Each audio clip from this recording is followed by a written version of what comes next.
नमस्कार दोस्तों, मैं हूं जयदीप द्विवेदी। लीसियम जीएस में आपका स्वागत है। उत्तर प्रदेश पुलिस कांस्टेबल भर्ती परीक्षा के री एग्ज़ाम का आज तीसरा दिन है।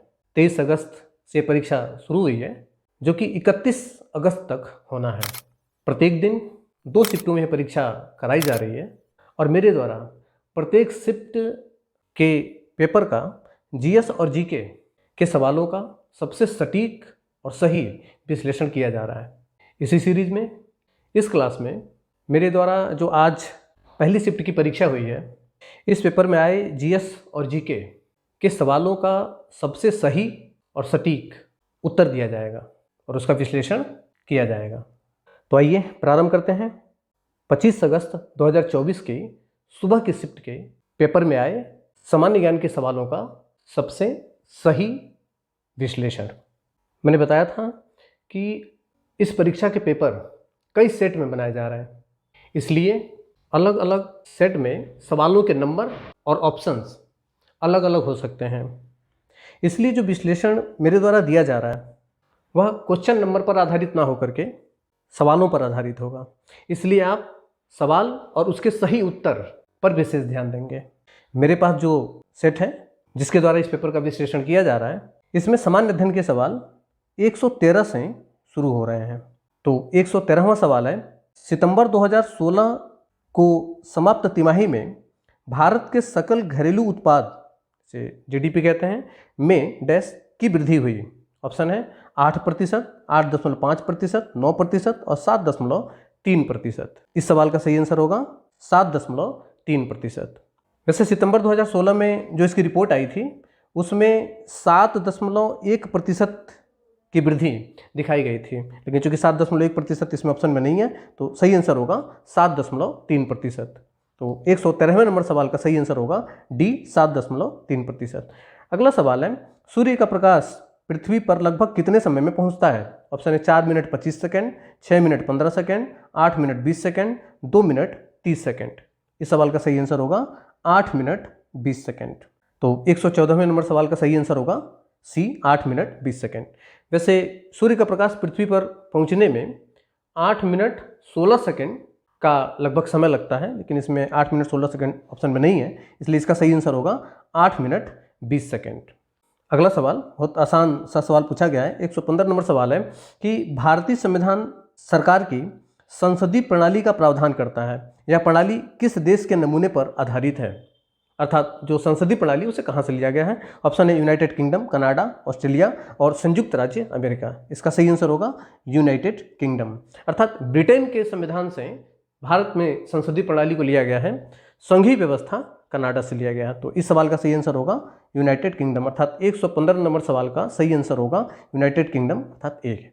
अगला सवाल दिया है कि एमपीसी का पूर्ण रूप डैश है। ऑप्शन है money policy committee, making price committee, monetary price committee और मॉनेटरी पॉलिसी कमेटी।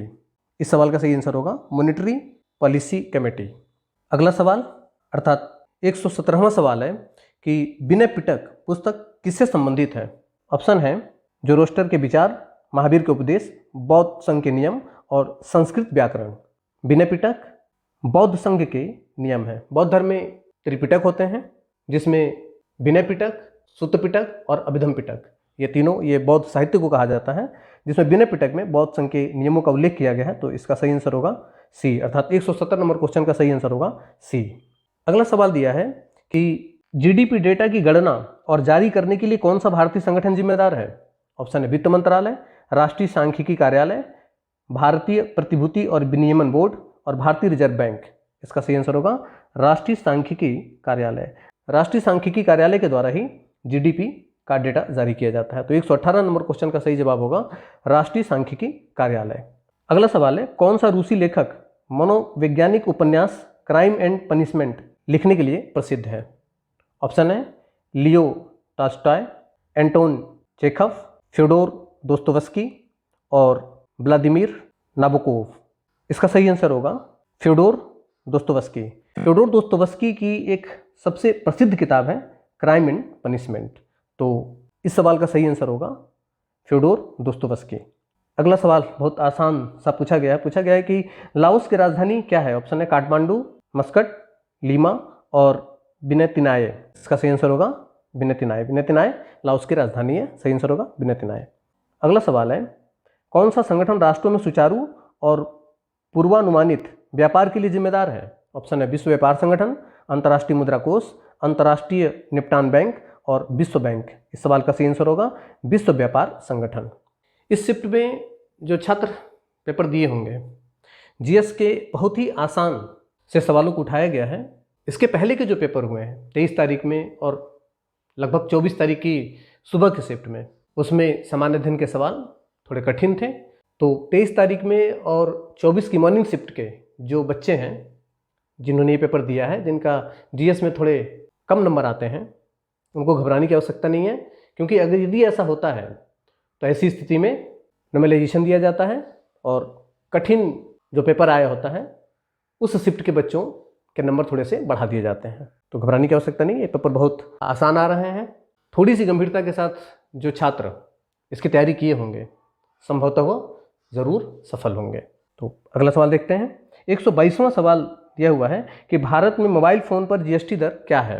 ऑप्शन है 5%, 12%, 18% और 0%। इसका सही आंसर होगा 18%।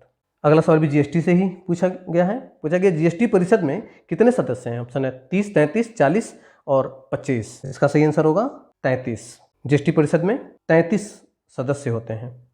अगला सवाल है, अनुसंधान का पहला चरण क्या है? ऑप्शन है एक समस्या का चयन करना, समस्या ढूंढना, समस्या की पहचान करना और कोई समस्या खोजना। इसका सही आंसर होगा समस्या की पहचान करना। 124 नंबर क्वेश्चन का सही आंसर होगा सी, अर्थात समस्या की पहचान करना। अगला सवाल पूछा गया है कि 18 वर्ष से कम आयु के व्यक्ति के सभी मानवाधिकार टेस्ट कहलाते हैं। ऑप्शन है बाल अधिकार, विशेष अधिकार, कानूनी अधिकार और मानवाधिकार। इसका सही आंसर होगा बाल अधिकार। 126वां सवाल पूछा गया है कि सूक्ष्म सिंचाई कब शुरू की गई थी? ऑप्शन है मार्च 2004, जनवरी 2004, जनवरी 2006 और मार्च 2002। इस सवाल का सही आंसर होगा जनवरी 2006। अगला अर्थात 127वां सवाल है, सोशल मीडिया पर टीबीटी का क्या अर्थ है? ऑप्शन है to blue todays, todays west thing, throwback Thursday और टेक्स्ट बैक टाइम। इसका सही आंसर होगा थ्रोबैक थर्सडे। अगला अर्थात 128वां सवाल पूछा गया है कि CRISPR Cas9 प्रौद्योगिकी का उपयोग किसके लिए किया जाता है? ऑप्शन है जिन का संपादन, नई सामग्रियों का संश्लेषण, भूकंप का पता लगाना और टीके बनाना। इसका सही आंसर होगा जिन का संपादन। अगला सवाल है, राष्ट्रीय समुद्री दिवस 2014 का विषय यानी कि थीम क्या है? ऑप्शन है भविष्य को नेविगेट करना अर्थात सुरक्षा पहले, सतत शिपिंग, हरित शिपिंग के लिए नई प्रौद्योगिकियां और शिपिंग में अमृतकाल। इसका सही आंसर होगा भविष्य को नेविगेट करना अर्थात सुरक्षा पहले। 130वां नंबर सवाल दिया हुआ है कि पूर्व परीक्षण, जिसे पूर्व विचारण भी कहा जाता है, सम्मेलन का मुख्य लक्ष्य क्या है? ऑप्शन है जूरी चयन करने के लिए, परीक्षण यानी विचारण की तैयारी और निपटान विकल्पों पर चर्चा करने के लिए, अंतिम फैसला सुनाने के लिए और मामले को खारिज करने के लिए। इसका सही आंसर होगा अंतिम फैसला सुनाने के लिए।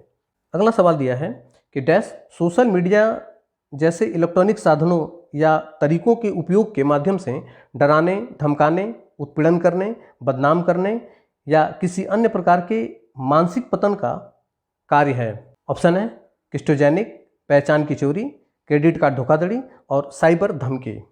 इसका सही आंसर होगा साइबर धमकी।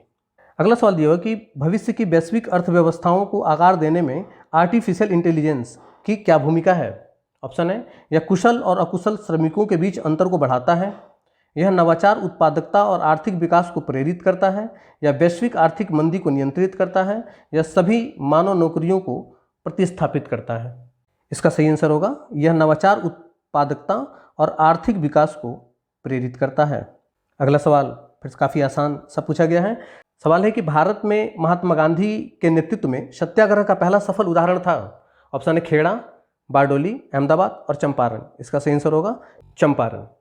134वां सवाल पूछा गया है कि भारत छोड़ो आंदोलन किसके जवाब में शुरू किया गया था? ऑप्शन है क्रिप्स मिशन, जलियांवाला बाग नरसंहार, रॉलेट एक्ट और साइमन कमीशन। इसका सही जवाब होगा क्रिप्स मिशन। क्रिप्स मिशन के जवाब में भारत छोड़ो आंदोलन की शुरुआत हुई थी। तो 134 नंबर क्वेश्चन का सही जवाब होगा क्रिप्स मिशन। अगला सवाल फिर पॉलिटी से पूछा गया और काफ़ी आसान सा सवाल है कि भारतीय संविधान का कौन सा अनुच्छेद नए राज्यों के गठन और मौजूदा राज्यों के क्षेत्रों, सीमाओं या नामों में परिवर्तन का प्रावधान करता है? ऑप्शन है अनुच्छेद 2, अनुच्छेद 3, अनुच्छेद 4, अनुच्छेद 1। इसका सही आंसर होगा अनुच्छेद 3। 136 नंबर सवाल है कि रबी की फसलें सर्दियों में अक्टूबर से दिसंबर तक बोई जाती हैं और गर्मियों में अप्रैल से डैश तक काटी जाती हैं।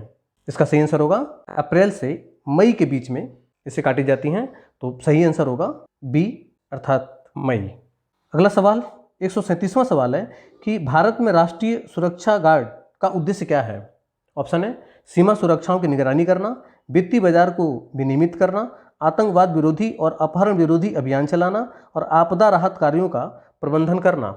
इसका सही आंसर होगा आतंकवाद विरोधी और अपहरण विरोधी अभियान चलाना। 138वें नंबर सवाल पूछा गया है कि निम्नलिखित में से कौन सा पदार्थ मुख्य रूप से अम्लीय वर्षा के लिए जिम्मेदार है? ऑप्शन है sulphur dioxide, methane, nitrogen gas और कार्बन मोनोडाइऑक्साइड। इसका सही आंसर होगा सल्फर डाइऑक्साइड। अगला सवाल है कौन सा देश पवन ऊर्जा का दुनिया का सबसे बड़ा उत्पादक है? ऑप्शन है जर्मनी, भूटान, दक्षिण अफ्रीका और चीन। इसका सही जवाब होगा जर्मनी, अर्थात 139वें नंबर सवाल का सही जवाब होगा जर्मनी ए। अगला सवाल है कि भारत के उपराष्ट्रपति कौन है जून 2024 तक? ऑप्शन है मोहम्मद हामिद अंसारी, एम वेंकैया नायडू और धर्मेंद्र प्रधान और जगदीप धनखड़। इसका सही आंसर होगा जगदीप धनखड़। वर्तमान में जगदीप धनखड़ जो हैं ये भारत के उपराष्ट्रपति हैं। सही आंसर होगा जगदीप धनखड़। अगला सवाल है कि 2016 में हस्ताक्षरित भारत जापान नागरिक परमाणु समझौते का उद्देश्य क्या है? ऑप्शन है परमाणु ऊर्जा के उपयोग पर प्रतिबंध, परमाणु मुक्त क्षेत्र की स्थापना, परमाणु हथियारों का संयुक्त विकास और असैनिक परमाणु ऊर्जा प्रौद्योगिकी हस्तांतरण और सुरक्षा मानकों में सहयोग। इस सवाल का सही आंसर होगा असैनिक परमाणु ऊर्जा प्रौद्योगिकी हस्तांतरण और सुरक्षा मानकों में सहयोग, अर्थात 141 नंबर क्वेश्चन का सही आंसर होगा डी, अर्थात असैनिक परमाणु ऊर्जा प्रौद्योगिकी हस्तांतरण और सुरक्षा मानकों में सहयोग। अगला सवाल पूछा गया है कि किसी क्षेत्र के अंदर और बाहर लोगों की आवाजाही को कहा जाता है? ऑप्शन है मृत्यु दर, जन्म दर, विकास दर और प्रवास। आने जाने को प्रवास कहा जाता है। इस तीनों से इसका कोई संबंध नहीं है, कॉमन सेंस लगाने वाला सवाल है। सही आंसर होगा प्रवास। अगला सवाल है अलीगढ़ मुस्लिम विश्वविद्यालय की स्थापना किस वर्ष की गई थी? ऑप्शन है काफ़ी आसान सा सवाल पूछा गया है। ऑप्शन है 1877, 1875, 1901 और 1920। इस सवाल का सही आंसर होगा 1875। अगला सवाल उत्तर प्रदेश सामान्य ज्ञान से पूछा गया है कि उत्तर प्रदेश का कौन सा शहर हिंदी और संस्कृत भाषाओं में विशेषज्ञता वाले शैक्षणिक संस्थाओं के लिए जाना जाता है? ऑप्शन है वाराणसी, प्रयागराज, कानपुर और लखनऊ। इसका सही आंसर होगा वाराणसी। 145वां सवाल है कि कौन सा भारतीय अर्थशास्त्री कल्याणकारी अर्थशास्त्र पर अपने काम के लिए जाना जाता है और जिसे 1998 में आर्थिक विज्ञान में नोबेल पुरस्कार प्राप्त हुआ था? तो ऑप्शन है जगदीश भगवती, मनमोहन सिंह, रघुराम राजन और अमर्त्य सेन। इसका सही आंसर होगा अमर्त्य सेन। अमर्त्य सेन को 1998 में आर्थिक विज्ञान में नोबेल पुरस्कार दिया गया था और ये मुख्यतः कल्याणकारी अर्थशास्त्र के लिए जाने जाते हैं। तो सही आंसर होगा अमर्त्य सेन। अगला सवाल है जेन आयर किस लेखक ने लिखी? ऑप्शन है एमिली ब्रांटे, जॉर्ज एलियट, एनी ब्रांटे और सार्टोल ब्रांटे। इसका सही जवाब होगा सार्टोल ब्रांटे। सार्टोल ब्रांटे की लिखी हुई किताब है जेन आयर और इनकी बहुत प्रसिद्ध किताब है। तो सही आंसर होगा सार्टोल ब्रांटे, अर्थात 146 नंबर क्वेश्चन का सही जवाब होगा डी, सार्टोल ब्रांटे। अगला सवाल है कि ट्विटर एक डैश पर आधारित संचार मंच है। ऑप्शन है ईमेल, चैट, ओटीपी और एसएमएस। इसका सही आंसर होगा चैट। ट्विटर एक चैट पर आधारित संचार मंच है। तो 147 नंबर क्वेश्चन का सही जवाब होगा चैट। 148वां सवाल है कि भारत लिपुलेख दर्रा किस देश के साथ साझा करता है? ऑप्शन है चीन, पाकिस्तान, बांग्लादेश और नेपाल। इसका सही आंसर होगा नेपाल। लिपुलेख दर्रा उत्तराखंड में है और ये भारत और नेपाल की सीमा को साझा करता है, अर्थात भारत को नेपाल से जोड़ने का कार्य करता है। तो सही आंसर होगा नेपाल। अगला सवाल है दक्षिण कोरिया में कौन सी मुद्रा का उपयोग किया जाता है? ऑप्शन है वान, रिंगिट, युआन और एन। इसका सही आंसर होगा वान। दक्षिण कोरिया का मुद्रा है वान। 150वां और इस पेपर का आखिरी सवाल और सामान्य अध्ययन का भी आखिरी सवाल यह हुआ है कि डैश आक्रमण वह होता है जब कोई कंप्यूटर सिस्टम या नेटवर्क कंप्यूटर वायरस से संक्रमित हो जाता है। ऑप्शन है हार्डवेयर, मालवेयर, फिशिंग और सॉफ्टवेयर। इसका सही आंसर होगा मालवेयर। जो भी उत्तर हमारे द्वारा दिए जा रहे हैं, यदि उन उत्तरों से आप असहमत हैं या आपको कोई डाउट लगता है तो आप कमेंट में करके उसे क्लियर कर सकते हैं। मेरा प्रयास रह रहा है कि प्रत्येक शिफ्ट का, खासकर सामान्य ज्ञान का, सबसे सटीक और सही विश्लेषण और सबसे जल्दी आप तक पहुंचाया जाए। मेरी इस क्लास को, मेरे इस प्रयास को आप अधिक से अधिक छात्रों में शेयर करें, खासकर उन छात्रों को जिनका पेपर होने वाला है और उन छात्रों को भी जिनका पेपर पहले हो चुका है, ताकि वो सामान्य ज्ञान का अपना अवलोकन सही तरीके से कर सकें और अपने नंबरों को जान सकें। मिलते हैं अगले शिफ्ट के सामान्य ज्ञान के सबसे सटीक और सही विश्लेषण के साथ। तब तक के लिए नमस्कार, धन्यवाद, जय हिंद।